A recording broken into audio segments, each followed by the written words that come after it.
Bihar bertan Donostiako Koldo Mitxelena kulturuneak 20 urte beteko ditu. Ikasten aritzeko eta artearen erreferentzia izateko helburuarekin sortu zela azaldu du Ikerne Badiolak. 20 urteren ostean, era isilean, helburuak guztiz bete direla gaineratu du.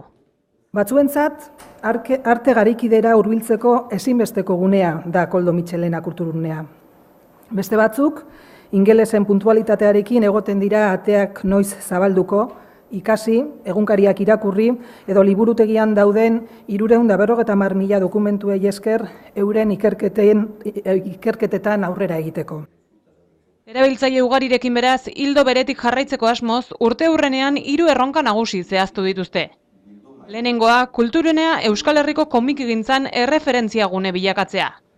Bigarrenik, 20 urteetan zehar errealitatea aldatu denez, liburutegiaren funtzioak, zerbitzuak, baliabideak eta funtsak aniztasunaren ikuspegitik lantzea. Eta azkenik, digitalizazioari dagokionez, elkarlan dinamikak bultzatuko dira, Euskal Herriko edukiak bateratzeko asmoz. Aste honetan ordea, hainbat ekintza antolatu dituzte urte hurrena ospatzeko. Horien artean dugu liburu bat istorio bat deiturikoa.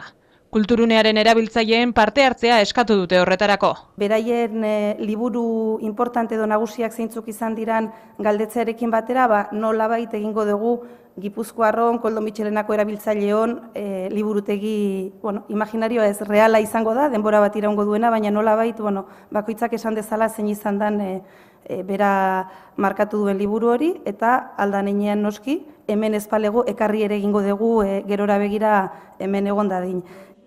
Honela, erabiltzaileen gustuko liburuak azaroaren 25-etik aurrera egongo lirateke kulturunean.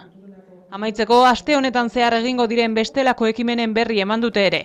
Hora, liburutegia 20 urtetan isiltasuna eskatzen haitu geha, eta isiltasuna eta ordena puskatuko dugu isiltasuna.